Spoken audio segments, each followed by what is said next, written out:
Kuwait में एक इमारत में भीषण आग लग गई और इस हादसे में कम से कम 49 लोगों की मौत हुई है और इनमें से 40 भारतीयों के मौत की खबर है। इसके अलावा इस हादसे में कई लोग घायल हुए हैं।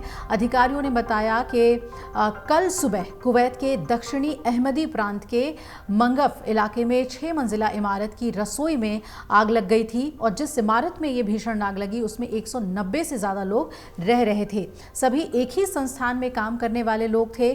कुवैत के फॉरेंसिक विभाग के महानिदेशक मेजर जनरल ईद अल ओबाहन का कहना है कि मृतकों की संख्या में लगातार अब इजाफा हो रहा है। उन्होंने ये भी बताया कि मृतकों में से ज्यादातर केरल, तमिलनाडु और उत्तर भारतीय राज्यों के नागरिक थे। मृतकों की उम्र 20 से 50 साल के बीच की बताई जा रही है।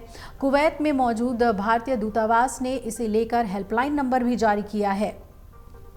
दूतावास का कहना है कि इस अग्निकांड में भारतीयों की मौत के संबंध में जानकारी हासिल करने के लिए 965655052446 हेल्पलाइन नंबर पर संपर्क किया जा सकता है। दूतावास की तरफ से हर संभव मदद देने का ऐलान किया गया है।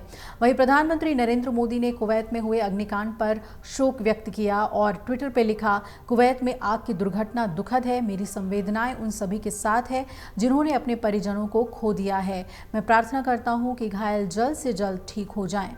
कुवैत में भारतीय दूतावास द्वारा इस घटना पर बारीकी से नजर रखी जा रही है। पीएम मोदी ने इस हादसे में मृतक भारतीय नागरिकों के परिवारों को प्रधानमंत्री राहत कोष से मुआवजा देने की भी बात कही है।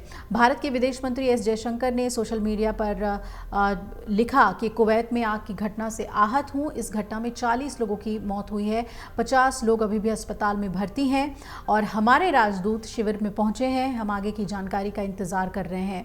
विदेश मंत्री ने इस हादसे में जान गंवाने वाले लोगों के परिवारों के प्रति गहरी संवेदना व्यक्त की। उन्होंने आशा जताई है कि जो लोग घायल हुए हैं वो जल्द से जल्द पूरी तरह से स्वस्थ हो जाएंगे। वहीं प्रधानमंत्री मोदी ने कुवैत के अग्निकांड की समीक्षा के लिए एक इमरजेंसी बैठक भी बुलाई। इस बैठक में बताया गया कि हादसे में कम से कम 49 लोगों की अब मौत हो गई है। 50 से ज़्यादा लोग घायल हैं और अधिकारियों ने बताया कि ज़्यादातर मौतें जो हैं वो धुएं से दम घुटने की वजह से हुई। इस बैठक में विदेश मंत्री एस जयशंकर, विदेश राज्य मंत्री कीर्ति वर्धन सिंह, पीएम के प्रधान सचिव प्रमोद कुमार मिश्रा, राष्ट्रीय सुरक्षा सलाहकार अजीत डोभाल और विदेश सचिव विनय क्वात्रा मौजूद रहे। पीएम मोदी के निर्देशों पर विदेश राज्य मंत्री कीर्ति वर्धन सिंह कुवैत के लिए रवाना भी हो गए हैं। वहाँ राहत कार्यों की वो निगरानी करेंगे। इसके साथ ही इस दुर्भाग्यपूर्ण घटना में मारे गए लोगों के शवों की शीघ्र स्वदेश वापसी के लिए हर संभव कोशिश करेंगे।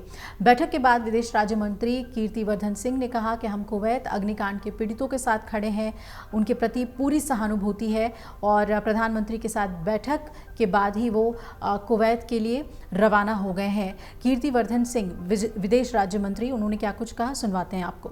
See, we had a meeting last night with the Honorable Prime Minister, and that's the last update we have about this very sad tragedy. And the rest of the situation will be cleared the moment we reach there. What would be the plan of repatriation which we are going for, sir? What would be the plan of action in that? See, the situation is that the victims are mostly burn victims, and some of the bodies have been charred beyond recognition. So DNA test is underway to identify the victims, and Air Force plane is on the ready, and as soon as the bodies are identified, their kin will be informed, and our Air Force plane will bring the bodies back. The latest figures that we had last night, the casualty figures are around 48-49, out of which 42 or 43 are believed to be our countrymen Indians.